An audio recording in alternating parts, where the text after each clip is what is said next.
Okay, I hope where we had stopped, you all remember that one. ಎಲ್ಲಿಗೆ ನಿಲ್ಲಿಸಿದ್ವಿ class ಅನ್ನೋದು ಎಲ್ಲರಿಗೂ ನೆನಪದ ಅನ್ಕೊಂತೀನಿ. What was the last thing that we studied in the previous class? Where we had stopped our discussion in the previous class.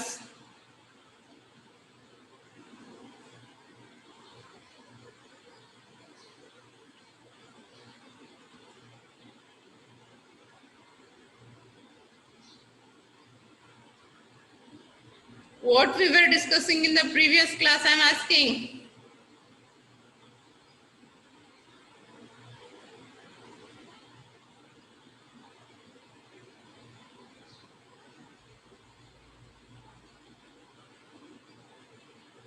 Board ಮೇಲೆ ಬರ್ದಿದ್ದು ಹೇಳ್ಬಿಡ, fast Ethernet ಅನ್ನ discuss ಮಾಡೇವಾ? What was the last point that I explained in the previous class? Have I explained fast Ethernet?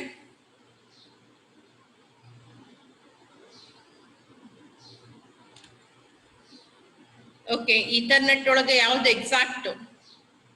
Ethernet ಅನ್ನ ನಾವು 3 class ಒಳಗೆ study ಮಾಡ್ಲಿಕ್ಕೆ already 3 classes are completed since we have started Ethernet. In that exactly what I was explaining, I am asking. Framing in the Ethernet. Okay, near. Adrag exact. Okay, frame length. Frame net. What is that frame net? Okay. So we were discussing about the minimum and maximum length specifications given for the frame. Ethernet frame ಗೆ minimum ಇಷ್ಟೇ ಇರಬೇಕು ಮತ್ತೆ maximum ಇಷ್ಟೇ ಇರಬೇಕು ಅಂತ ಹೇಳಿ ಒಂದು limit ಅನ್ನು ಪ್ರೊವೈಡ್ ಮಾಡ್ಯಾರ. Minimum is 64 bytes long and maximum 1500 bytes. Why that specifications have given? We have completed that one, right? Minimum ಕೊಡೋದ್ರ ಹಿಂದಿರುವಂತ ರೀಸನ್ ಏನು ಅಂತಂದ್ರೆ ನಿಮ್ಮ ಡೇಟಾ ಎಲ್ಲಾದ್ರೂ ಕೊಲೈಡ್ ಆಯ್ತು ಅಂತಂದ್ರೆ ರಿಸೀವರ್ ಸೆಂಡರಿಗೆ ಆ ಇನ್ಫಾರ್ಮೇಶನ್ ಬರಬೇಕು. Until the data goes and reach the destination. ಅವ್ರು ಏನ್ ಮಾಡ್ಯಾರ, ಅಗ್ದಿ ದೂರ 2.5 ಕಿಲೋಮೀಟರ್ ಅಂತ ಹೇಳ್ಯಾರ. ಆ ಡಿಸ್ಟೆನ್ಸ್ ಅನ್ನೇ ಇದನ್ ಮಾಡಿ ಆಸ್ ಅ ಪಾಯಿಂಟ್ ಇಟ್ಕೊಂಡು they have discussed why they have given minimum length as 64 bytes. ನೀವು ಡೇಟಾನ ಟ್ರಾನ್ಸ್ಫರ್ ಮಾಡಿದ್ರಿ ಅಂತಂದ್ರ ಅಷ್ಟು ದೂರದವರೆಗೆ ಟ್ರಾವೆಲ್ ಆಗ್ಲಿಕ್ಕೆ ಇಟ್ ಟೇಕ್ಸ್ around 100 nanoseconds. ಆ 100 nanoseconds ತನಕನೂ ನಿಮ್ಮ ಹತ್ರ ಡೇಟಾ ಇರಬೇಕು ಅಂದ್ರೆ it should be of 512 bytes. 512 bits. ಆ 512 bits ಅಂತಂದ್ರೆ it comes around 62.5 ಬರ್ತೈತಿ. ಅದನ್ನ ರೌಂಡ್ ಆಫ್ ಮಾಡಿ 64 bytes ಮಿನಿಮಮ್ ಕೊಟ್ಟಾರ. ಆಮೇಲೆ 1500 bytes ಕೊಟ್ಟಿರೋದಕ್ಕೆ ಹಿಂದಿರುವಂತ ರೀಸನ್ ಅಂತಂದ್ರೆ when this particular protocol Ethernet ಅನ್ನ ಪ್ರಪೋಸ್ ಮಾಡಿದಾಗ at that time RAM and ROM were not so cheap. ಇವಾಗ ನಮ್ಗೆ ಎಷ್ಟು ಈಸಿಲಿ ಅವೈಲೇಬಲ್ ಅದಾವು, ಎಷ್ಟು ಕಡಿಮೆ ಕಾಸ್ಟ್ ನಾಗ ಸಿಗ್ತಾವು, ಅಷ್ಟು ಕಡಿಮೆ ಕಾಸ್ಟ್ ನಾಗ ಅಷ್ಟು ಈಸಿಲಿ ಅವೈಲೇಬಿಲಿಟಿ ಇರ್ಲಿಲ್ಲ ರ್ಯಾಮ್ ಮತ್ತೆ ರಾಮ್ ಅದು. ಬಿಕಾಸ್ ನೀವು ಕನ್ವರ್ಷನ್ಸ್ ಅನ್ನ ಮಾಡಬೇಕು ಅಂತಂದ್ರೆ it has to be stored in the transceivers. Transceiver ಒಳಗೆ ಅದು ಸ್ಟೋರ್ ಆಗಬೇಕು, ಆಮೇಲೆ ಅದರದ ಕನ್ವರ್ಷನ್ಸ್ ಆಗುತ್ತೆ. ಸ್ಟೋರ್ ಮಾಡಬೇಕು ಅಂದ್ರೆ ಮೆಮರಿ ಬೇಕು. Memory was costlier at that time. So they put a upper limit on frame length. Frame length ಮೇಲೆ ಏನ್ ಮಾಡಿದ್ರು, ಒಂದು ಅಪ್ಪರ್ ಲಿಮಿಟ್ ಅನ್ನ ಸ್ಪೆಸಿಫೈ ಮಾಡ್ಯಾರ. So we had completed this much in the previous class. Now there are different versions. ಈಗ ನಾವೇನು study ಮಾಡಿಲ್ಲ classic Ethernet, ಅದ್ರ ಸ್ಪೀಡ್ ಎಷ್ಟೈತಿ? It is 10 Mbps, 10 megabytes per second, and that much speed was not sufficient. ಹೆಂಗ number of users increase ಆಕೊಂತ ಹೋದ್ರು, ಅವ್ರದ್ದು demand ಕೂಡ increase ಆಕೊಂತ ಹೋಯ್ತು. ನಾವು the users of the network had a demand that this much speed is not sufficient for their usage. ಈ 10 Mbps speed ನಮಗೆ use ಮಾಡ್ಲಿಕ್ಕೆ sufficient ಅನಿಸ್ಲಿಕ್ಕತ್ತಿಲ್ಲ. We want to have an increase in the speed, data transmission speed. ಇದಕ್ಕಿಂತ ಜಾಸ್ತಿ achieve ಮಾಡ್ಕೊಳ್ಳಿಕ್ಕೆ ಸಾಧ್ಯ ಅದ ಏನೋ ಅನ್ನುವಂತ ಒಂದು question ಬರ್ಲಿಕ್ಕತ್ತು. And for that reason IEEE started the research work. IEEE organization ಏನ್ ಮಾಡ್ತು, ಮತ್ತೆ ರಿಸರ್ಚ್ ವರ್ಕ್ ಅನ್ನ ಸ್ಟಾರ್ಟ್ ಮಾಡ್ತು with keeping some points in mind. Research ಅನ್ನ ಯಾವ ರೀತಿ ಮಾಡಿದ್ರು ಅವರು ಅಂತಂದ್ರ ಕೆಲವೊಂದಿಷ್ಟು ಪಾಯಿಂಟ್ಸ್ ಅನ್ನ ಮೈಂಡ್ ಒಳಗೆ ಇಟ್ಕೊಂಡು they started working on increasing the speed. ಇವಾಗ ಏನು ಸ್ಪೀಡ್ ಅದಲ್ಲ ಈಥರ್ನೆಟ್ ಅದಕ್ಕಿಂತ ಜಾಸ್ತಿ ಸ್ಪೀಡ್ ಅನ್ನ ಅಚೀವ್ ಮಾಡಬೇಕು. ಆ ಸ್ಪೀಡ್ ಅನ್ನ ಅಚೀವ್ ಮಾಡ್ತೇವಿ ಅಂತಂದ್ರೆ ಕೆಲವೊಂದಿಷ್ಟು ಕಂಡೀಷನ್ಸ್ ಜೊತೆಗೆ ಅಚೀವ್ ಮಾಡಬೇಕು. What are those conditions? ಇವಾಗ ಏನ್ ಫ್ರೇಮ್ ಲೆಂತ್ ಐತಿ ಅಥವಾ ಫ್ರೇಮ್ ಫಾರ್ಮ್ಯಾಟ್ ಐತಿ ಆ ಫಾರ್ಮ್ಯಾಟ್ ಅನ್ನ ಚೇಂಜ್ ಮಾಡುವಂಗಿಲ್ಲ. ಫಿಸಿಕಲ್ ಲೇಯರ್ ಕನ್ಸೆಪ್ಟ್ಸ್ ಏನದಾವು ಅದನ್ನ ಚೇಂಜ್ ಮಾಡುವಂಗಿಲ್ಲ. And one more thing, as I said, at that particular time when Ethernet was proposed, ಆ ಟೈಮಿಗೆ ಹಾರ್ಡ್ವೇರ್ ಆಗಲಿ ಸಾಫ್ಟ್ವೇರ್ ಆಗಲಿ ಅಷ್ಟು ಈಸಿ ಆಗಿ ಕಡಿಮೆ ಕಾಸ್ಟಿಗೆ ಸಿಗ್ತಿರ್ಲಿಲ್ಲ. ಅದ್ರ ಸಲುವಾಗಿ ಯೂಸರ್ ಇನ್ನೊಂದು ಡಿಮಾಂಡ್ ಇಟ್ರು, ನೀವು ಸ್ಪೀಡ್ ನ ಜಾಸ್ತಿ ಮಾಡ್ತೀರಿ ಅಂತ ಹೇಳಿ ನಮ್ ಕಡೆಯಿಂದ ಏನು ಎಕ್ಸ್ಪೆಕ್ಟ್ ಮಾಡ್ಬೇಡ್ರಿ ಅಂತಂದ್ರೆ ಅದರ ಅರ್ಥ once you have set up Ethernet ಸಲುವಾಗಿ ನಾವೇನು ಕಾನ್ಫಿಗರೇಷನ್ಸ್ ಅನ್ನ ಮಾಡ್ಕೊಂತೇವಿ ನಮ್ಮ ಸಿಸ್ಟಮ್ ಅನ್ನ, ಅದೇ ಸಿಸ್ಟಮ್ ಕಾನ್ಫಿಗರೇಷನ್ಸ್ ಜೊತೆಗೆ ಅದೇ ಟ್ರಾನ್ಸಿವರ್, ಅದೇ ಥಿಕ್ ಅಥವಾ ಥಿನ್ ಕೇಬಲ್, ಅಷ್ಟೇ ಡಿಸ್ಟೆನ್ಸ್ ಎಲ್ಲ ಅದನ್ನೇ ಇಟ್ಕೊಂಡು ಹೈ ಸ್ಪೀಡ್ ಅಚೀವ್ ಮಾಡ್ಲಿಕ್ಕೆ ಸಾಧ್ಯ ಆಗ್ಬೇಕು. That means it should be backward compatible. ಅಂದ್ರೆ ಇದ್ರ ಹಿಂದಿನ ವರ್ಷನ್ ಜೊತೆನೂ ಕಾಂಪ್ಯಾಟಬಿಲಿಟಿ ಇರಬೇಕು.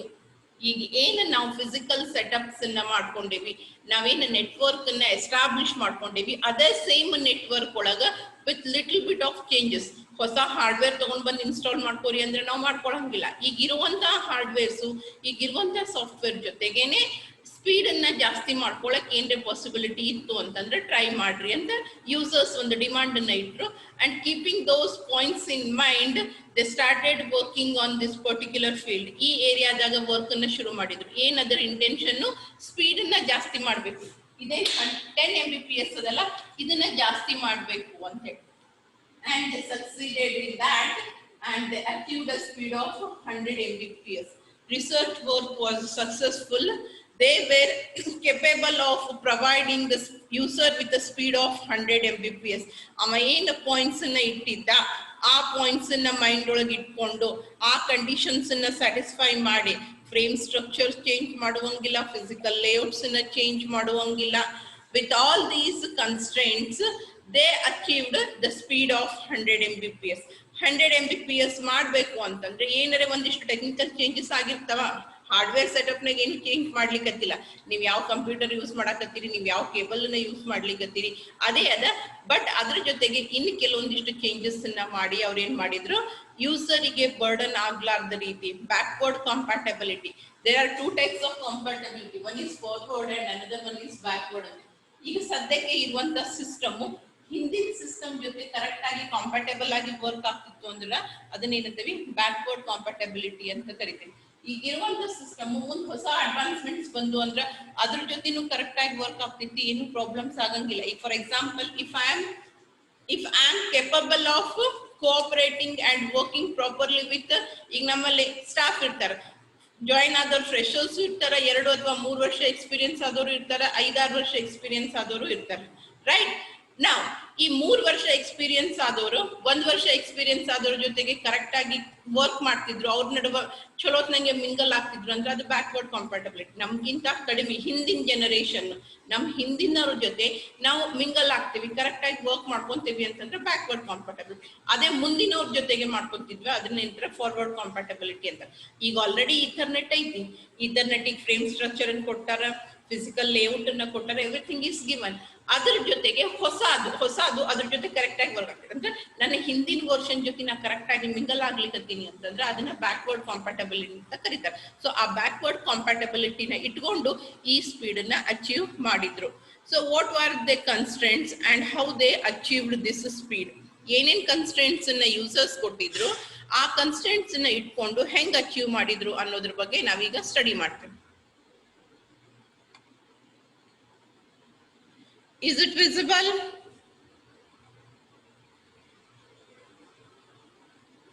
Is it visible? Okay. So these were the constraints that were provided by the user. User hakiruvanta conditions enenu? Upgrade the data rate to 100 Mbps. ಈಗಿರುವಂತ 10 Mbps ನ ಜಾಸ್ತಿ ಮಾಡಿ 100 Mbps ಮಾಡ್ರಿ. Then make it compatible with a standard Ethernet. ಈಗೇನ್ 802.3 ಅದಲ್ಲ, ಅದ್ರ ಜೊತೆಗೇನೆ work ಮಾಡೋ ರೀತಿ ಇರಬೇಕು. Then keep the same 48-bit address. Address source address to destination address ಎಷ್ಟಿತ್ತು? It is 6 bytes. 6 bytes ಅಂದ್ರೆ ಏನು? 1 byte ಅಂದ್ರೆ ಎಷ್ಟು? 8 bits. 6 bytes ಅಂದ್ರೆ ಎಷ್ಟು ಬಿಟ್ಸ್ ಆಗ್ತಾವ? 48. 6 into 8. ಸೊ ಆ ಸೇಮ್ ಅಡ್ರೆಸ್ ನ ಇಡ್ರಿ. 48 ಬಿಟ್ ಅಡ್ರೆಸ್ ಇರಬೇಕು, both for the source as well as for the destination. Keep the same frame format. Frame format ಒಳಗೂ ಚೇಂಜಸ್ ಅನ್ನ ಮಾಡಬೇಡ್ರಿ. ಇವಾಗ ಏನ್ ಕೊಟ್ಟಿರಲ್ಲ frame format, preamble, start of frame, destination address, source address, length, payload, padding, checksum, same format. And then keep the same minimum and maximum frame length. 64 bytes minimum, 1500 maximum. ಅದನ್ನು ಕೂಡ ಏನು changes ಮಾಡಲಾರದೆ ಹಂಗೆ ಇಡ್ರಿ. With all these constraints you need to make changes. And ಆ ಹೊಸ change ಏನು ಮಾಡಿದಲ್ಲ ಅದಕ್ಕೆ ಹೆಸರನ್ನ ಚೇಂಜ್ ಮಾಡಿದ್ರು. ಯಾಕಂದ್ರೆ ಸ್ಪೀಡ್ ಚೇಂಜ್ ಆಗಿದ್ದೆ, ಟೆಕ್ನಿಕಲಿ ಒಂದಿಷ್ಟು ಚೇಂಜಸ್ ಬಂದಾವು. ಸೊ 802.3 ಸ್ಟ್ಯಾಂಡರ್ಡ್ ಈಥರ್ನೆಟ್, ಅದಕ್ಕೆ ಒಂದು ಎಕ್ಸ್ಟೆನ್ಷನ್ ಅನ್ನ ಕೊಟ್ಟಾರ ಅವರು, 802.3U ಅಂತ ಹೇಳಿ. 802.3U, as you can see here, 802.3U is the standard given for fast Ethernet. The Ethernet which is capable of transferring the data at a speed of 100 Mbps. Ethernet ಯಾವ್ದ್ರದ್ದು capacity 100 Mbps speed ಅದಲ್ಲ, ಆ ಈಥರ್ನೆಟ್ಗೆ ನಾವೇನಂತ ಕರಿತೀವಿ 802.3U. ಈ you ನ ತೆಗೆದ್ರಿ ಅಂದ್ರೆ that means it is only 10 Mbps Ethernet ಅಂತ ಕರೀತಾರೆ. ಸೊ ಈ ಎಲ್ಲಾ ಚೇಂಜಸ್ ಅನ್ನ ಮಾಡಬೇಕು ಅಂತಂದ್ರೆ ಟೆಕ್ನಿಕಲ್ ಟರ್ಮ್ಸ್ ಒಳಗೂ ಕೆಲವೊಂದಿಷ್ಟು ಚೇಂಜಸ್ ಆಗ್ತಾವ.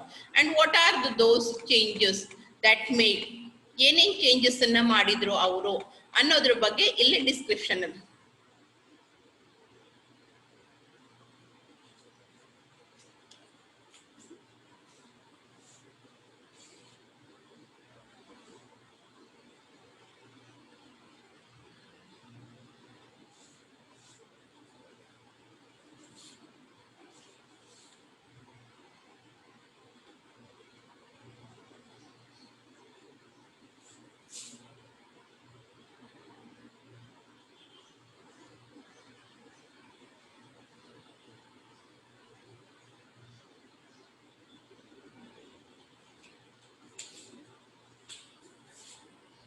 One second.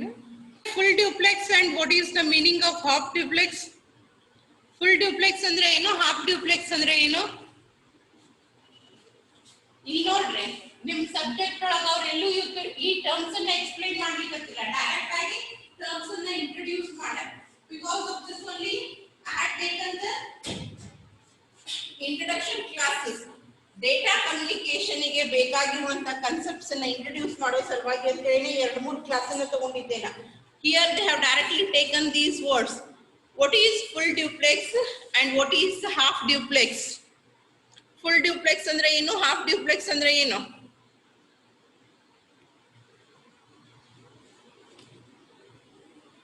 Modes of transmission: simplex, half duplex and full duplex.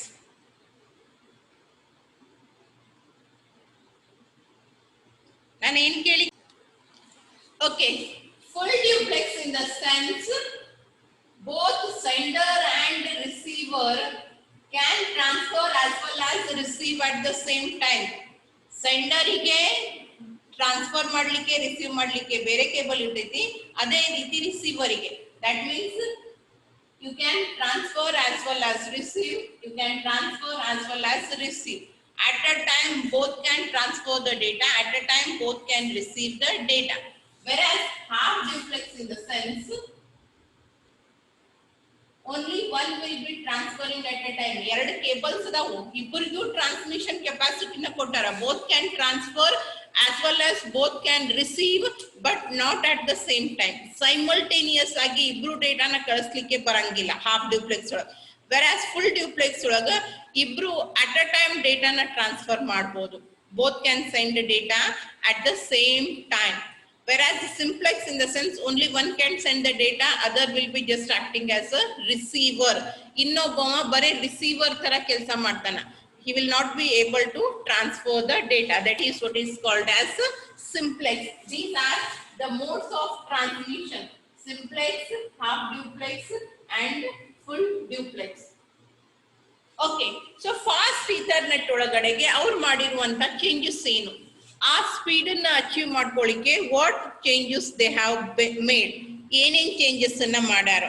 ಒಂದು, you can use half duplex mode of transmission or you can use full duplex mode of transmission. ನಮಗ ಬೇಕು ಅಂದ್ರೆ half duplex mode ಅನ್ನ use ಮಾಡಬಹುದು, ಇಲ್ಲ ಅಂತಂದ್ರೆ full duplex mode ಅನ್ನ use ಮಾಡಬಹುದು. If you are using half duplex mode, then you need to use a centralised device, ಒಂದು ಹಬ್ ಅನ್ನ ಯೂಸ್ ಮಾಡ್ತೀವಿ. ಅದೇ ಫುಲ್ ಡ್ಯೂಪ್ಲೆಕ್ಸ್ ಯೂಸ್ ಮಾಡ್ತಿದ್ರ ಅಲ್ಲಿ ನಿಮಗ CSMA ಪ್ರೋಟೋಕಾಲ್ ಅವಶ್ಯಕತೆ ಬರಂಗಿಲ್ಲ. when you are using half duplex, it works on CSMA CD protocol. When you are using half duplex mode, transmission sender ಮತ್ತು receiver ನಡುವ ಒಬ್ರು ಒಂದ್ಸರಿ ಒಬ್ರು ಡೇಟಾ ಟ್ರಾನ್ಸ್ಫರ್ ಮಾಡ್ತಾರೆ, ಇನ್ನೊಂದ್ಸರಿ ಇನ್ನೊಬ್ರು ಡೇಟಾ ಟ್ರಾನ್ಸ್ಫರ್ ಮಾಡ್ತಾರ ಅಂತಂದ್ರೆ at that time you are going to make use of CSMA CD protocol. I hope you remember CSMA CD ಅಂದ್ರೆ ಏನು ಅಂತ ಹೇಳಿ ನೆನಪದ ಅನ್ಕೊಂತೀನಿ, ಬಹಳ ದೂರ ಬಂದಿಲ್ಲ. Carrier sends multiple access with collision detection. That means before trying to transfer the data, you are going to have a carrier sensing. After transferring also, you are going to sense the cable whether any collision has occurred or no.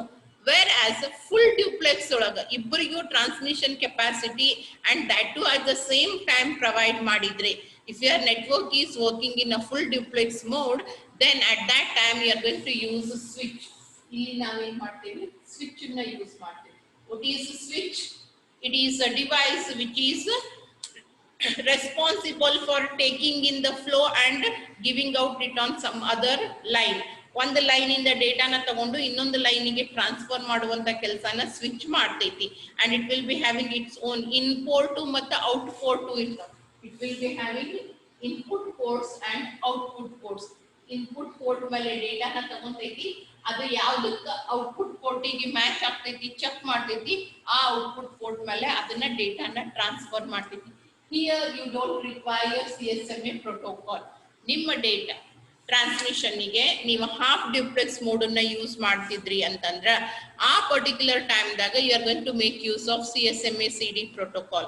Otherwise, if you are transferring the full duplex mode, a full duplex mode ಒಳಗೆ ನಮಗೆ ಒಂದು central device use ಮಾಡ್ತೀವಿ which is called as a switch, which is responsible for taking in the data and giving it out on a particular ನಿಮ್ದು destination ಎಲ್ಲದ ಆ particular ಲೈನಿಗೆ match ಆಗುವಂತ port number ಅನ್ನ ಸೆಲೆಕ್ಟ್ ಮಾಡ್ಕೊಂಡು ಅದ್ರ ಮೇಲೆ ಡೇಟಾನ ಟ್ರಾನ್ಸ್ಫರ್ ಮಾಡ್ತೈತಿ. So there you are not going to make use of this CSMA CD protocol. Okay, see here. If you are using full duplex mode, then there is no need for CSMA CD. Otherwise, you need to go for CSMA CD. Carrier sends multiple access with collision detection, because at the same time everyone will be transferring the data.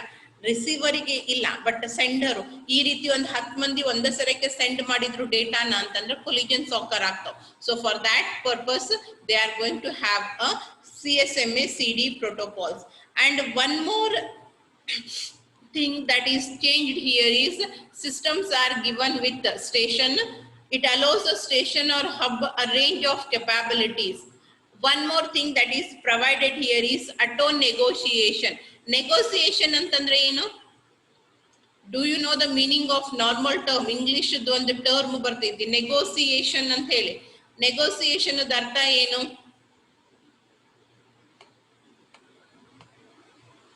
What is the meaning of negotiation? English term the meaning ಕೇಳಿಕತ್ತೀನಿ ನಾನು. Negotiation ಅಂದ್ರೆ ಏನು?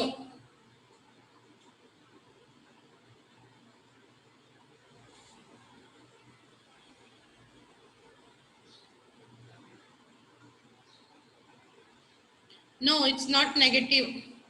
Negotiation ನಾನು ಕೇಳಿಕತ್ತಿದ್ದೀನಿ ಈ ಅಲ್ಲ, English term negotiation. Negate ಅದು. It is not negotiation, it is negate. Not gate ಅಥವಾ ನೀವು DMS ಒಳಗೆ ಏನು ಯೂಸ್ ಮಾಡ್ತಿರ್ಲ ಇದು. I am not asking about that. Yes, it's bargaining.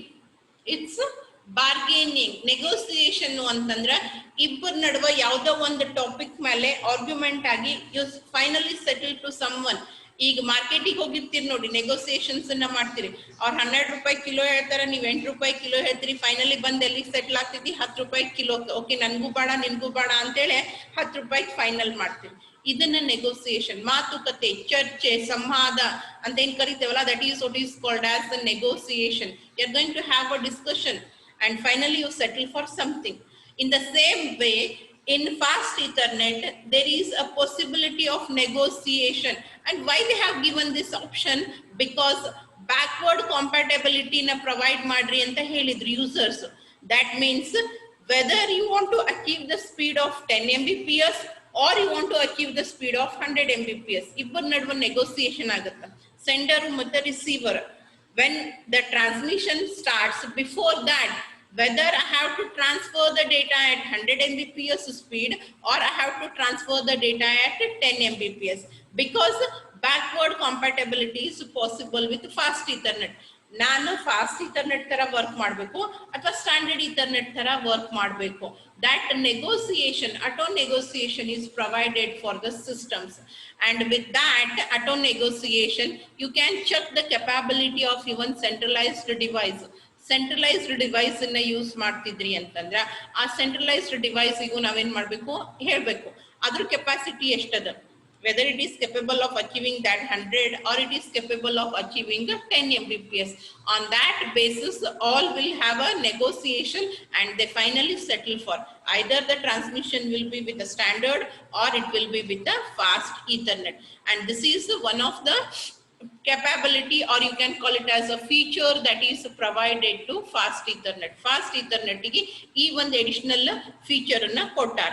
And along with that, topological changes ಅನ್ನ ಮಾಡ್ಯಾರ. ಇಫ್ ಯು ರಿಮೆಂಬರ್, ನಂಗೆ ಗೊತ್ತಿಲ್ಲ ನೀವು, ಯಾಕಂದ್ರೆ ನಿಮ್ಗೆ ಈ ಕೇಳಿಕತ್ತಿದ್ರ ಮೇಲೆ ನನ್ಗೆ ಅನಿಸ್ಲಿಕ್ಕತ್ತಿದ್ದಿ ನೀವು ಹಿಂದೆ ಹೇಳಿದ್ ಏನೂ ನೆನ್ಪಿಟ್ಕೊಂಡಿಲ್ಲ ಅಂತ ಹೇಳಿ. When I was explaining about the types of network, ಅವಾಗೂ ನಾ ಇಥರ್ನೆಟ್ ಬಗ್ಗೆ, ಲ್ಯಾನ್ ಬಗ್ಗೆ ಹೇಳಿದ್ದೆ. LAN is going to work in either bus topology or it works in the form of star topology. You know, LAN works either in the bus topology or it works in the star topology. ಎರಡು forms ನಾಗು work ಮಾಡ್ತೈತಿ. ಮೊದಲಿಗೆ telephone cables ಇದ್ದವು, ಅದನ್ನ use ಮಾಡ್ಲಿಕ್ಕತ್ತಿದ್ವಿ. ಆಮೇಲೆ copper wires ಅನ್ನ use ಮಾಡ್ಲಿಕ್ಕತ್ವಿ. I have explained it. I don't know you remember it or not. So same thing has been given here repeatedly. ಮತ್ತೆ ಹೊಳ್ಳಿ ಅದನ್ನೇ ರಿಪೀಟ್ ಮಾಡ್ಯಾರ ಅವರು. ಏನು, what they have given here? Fast Ethernet is designed to connect two or more stations together. If there are only two stations, bare erade systems iddu, adar nadu ನೀವು fast Ethernet ಅನ್ನ establish ಮಾಡ್ತಿದ್ರಿ ಅಂದ್ರೆ the connection will be point to point in the sense one system connecting to another system. Multi point ಮತ್ತು point to point ಅಂತ ಎರಡು ರೀತಿ ಬರ್ತಾವ. Point to point in the sense ಒಂದು ಸಿಸ್ಟಮ್ ಇನ್ನು ಒಂದೇ ಸಿಸ್ಟಮ್ ಗೆ ಕನೆಕ್ಟ್ ಆಗಿರ್ತೈತಿ ಡೈರೆಕ್ಟ್ ಆಗಿ. ಅದನ್ನ ನಾವೇನಂತ ಕರಿತೀವಿ? It is called as point to point. And if there are more than two systems, more than two in the sense ಮೂರು ಅಥವಾ ಮೂರಕ್ಕಿಂತ ಜಾಸ್ತಿ ಇದ್ದು ಅಂತಂದ್ರೆ they are connected in a star topology manner with the help of hub or switch. Centralised switch ಅಥವಾ hub ಅನ್ನ use ಮಾಡಿಕೊಂಡು star ಟೊಪೊಲಜಿನ ಎಸ್ಟಾಬ್ಲಿಷ್ ಮಾಡಿರ್ತಾರ.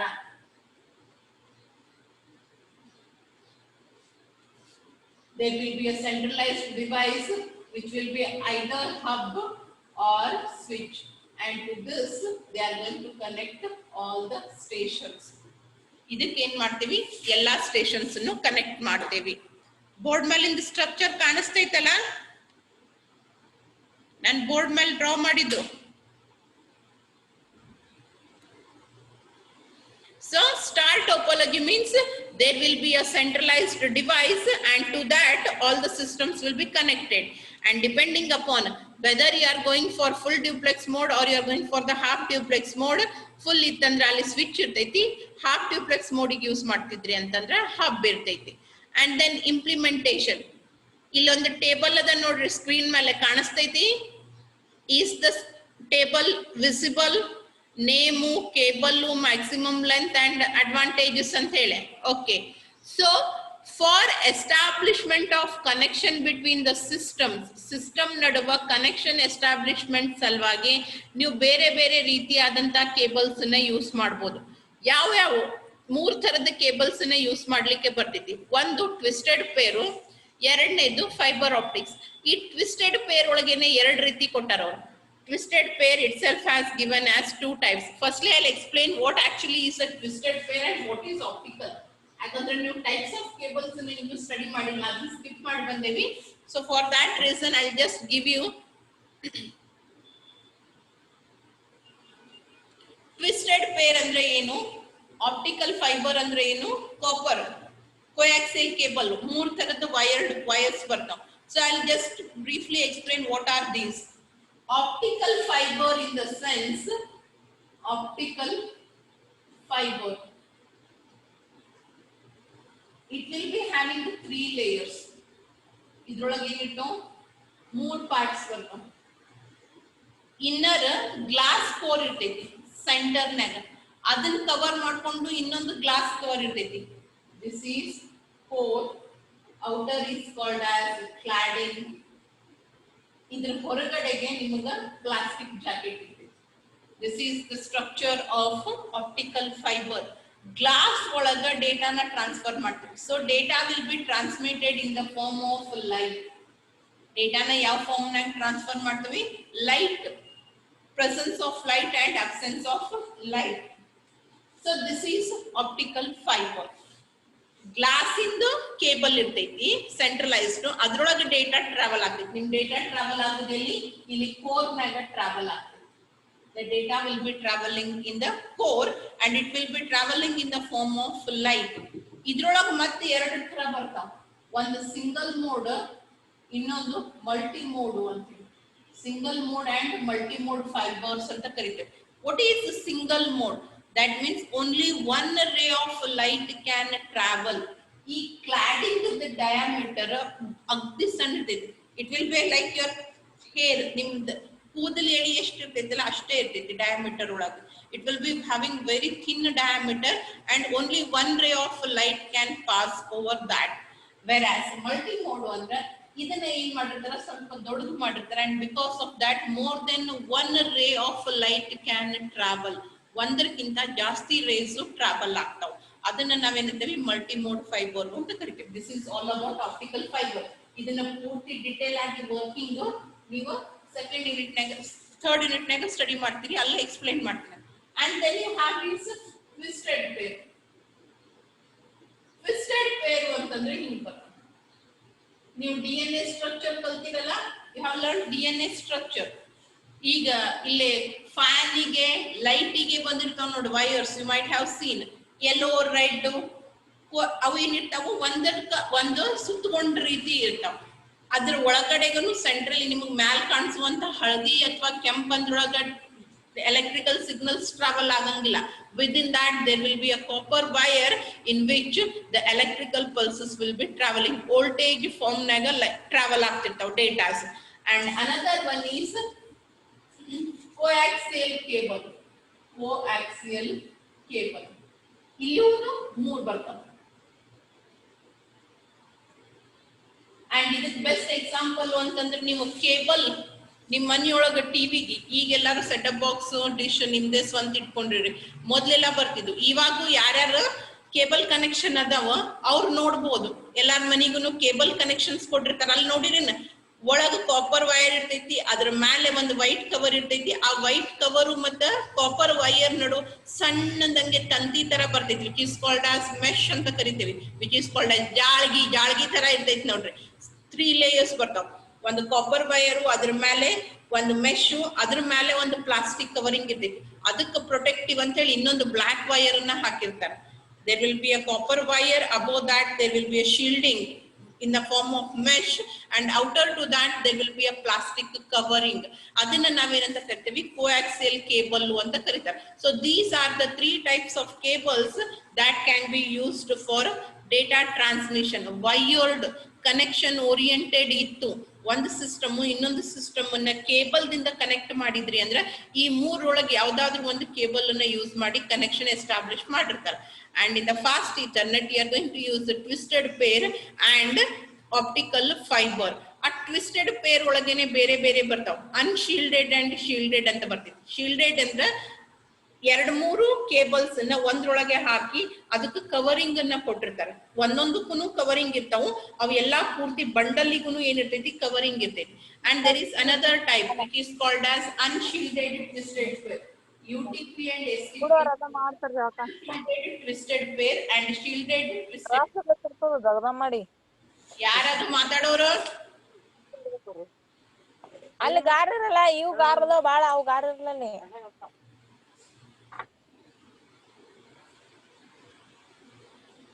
Okay, unshielded twisted pair and shielded twisted pair. ಇಂತಾವು ಒಂದ್ 2-3 ಇರ್ತಾವ. ಇದಕ್ಕೊಂದು ಕವರ್, ಸೆಕೆಂಡ್ ಇದು cover, third cover and over all ಎಲ್ಲಾದ್ರ ಮೇಲ್ಗಡೆನು ಮತ್ತೆ ಕವರಿಂಗ್ ಹಾಕಿರ್ತಾರೆ. That is called as shielded. ಆ ರೀತಿ ಶೀಲ್ಡಿಂಗ್ ಇರ್ಲಿಲ್ಲ, ಕವರಿಂಗ್ ಇರ್ಲಿಲ್ಲ ಅಂದ್ರೆ ಅದನ್ನ ಅನ್ಶೀಲ್ಡೆಡ್ ಅಂತ ಹೇಳಿ ಕರಿತೀವಿ. ರೈಟ್. ಸೊ ಇದ್ರೊಳಗ ಇನ್ನು ಒಂದು ಟೈಪು. ಆಮೇಲೆ ಆಪ್ಟಿಕಲ್ ಫೈಬರ್ ಅನ್ನ ಎಲ್ಲಿ ಯೂಸ್ ಮಾಡ್ತಾರ, ಫಾಸ್ಟ್ ಈಥರ್ನೆಟ್ ಒಳಗೆ ಯೂಸ್ ಮಾಡ್ತಾರ. ಯಾವ ರೀತಿ ಯೂಸ್ ಮಾಡ್ತಾರ ಅದನ್ನ, when you are transferring the data you need to code the data. Coding and decoding ಆಗ್ಬೇಕಾ, ಎನ್ಕೋಡಿಂಗ್ ಡಿಕೋಡಿಂಗ್ ಅಂತ ಕರಿತೀವಿ. Transfer is converting that into a suitable form. Communication cable ಮೇಲೆ ಯಾವ ಫಾರ್ಮ್ಯಾಟಿಗೆ ಬೇಕು ಆ ಫಾರ್ಮ್ಯಾಟಿಗೆ ಕನ್ವರ್ಟ್ ಮಾಡ್ತೀವಿ. ಸೊ ಅದರ ಸಲುವಾಗಿ ಏನ್ ಯೂಸ್ ಮಾಡ್ತಾರ, ಆಮೇಲೆ ಕೇಬಲ್ಸ್ ಯಾವ್ಯಾವ ಯೂಸ್ ಮಾಡ್ತೀವಿ ಅನ್ನೋದ್ರ ಬಗ್ಗೆ you are going to study next. 2 types of cables are used. One is shielded twisted pair and unshielded twisted pair. ಇನ್ನೊಂದು ಆಪ್ಟಿಕಲ್ ಫೈಬರ್ ಅನ್ನ ಯೂಸ್ ಮಾಡ್ಕೊಂತೀವಿ. ಅಂಡ್ ಡಿಪೆಂಡಿಂಗ್ ಅಪಾನ್ ದಟ್ ಈ 100 Mbps ನಾಗೇನೆ ಏನಾಗುತ್ತೆ, ಸ್ಪೀಡ್ ಒಂದಿಷ್ಟು ವೇರಿಯೇಷನ್ಸ್ ಬರ್ತಾವ. See here, 100 base T4 twisted pair cable and maximum length that can be covered is 100 meters. ಇದು category 3 unshielded twisted pair. It is going to use category 3 unshielded. ನಾನು ಹೇಳಿದೆ STP UTP ಅಂತ. UTP means unshielded twisted pair. And then 100 base TX. ಇದು ಕೂಡ fast Ethernet ಒಂದು version. 100 means the speed is 100 and base you are going to use T means twisted pair. Twisted pair and fiber optical cable. 100 base FX, 100 base TX, 100 base TX. 100 stands for the speed. Baseband, broadband ಅಂತ ಹೇಳಿ ಬರ್ತಾವ. Baseband and category it is twisted pair. T means twisted pair. F means it is optical fiber. So you are going to use category 3 twisted pair. Same length 100 meter ದಷ್ಟು ನಿಮ್ cable ಅನ್ನ ಬರ್ತೈತಿ. Here you are going to use category 5 UTP. ಏನ್ use ಮಾಡ್ತೀವಿ ನಾವು, category 5 unshielded twisted pair ಅನ್ನ use ಮಾಡ್ತೀವಿ. And it works in full duplex mode. ಇದು half duplex mode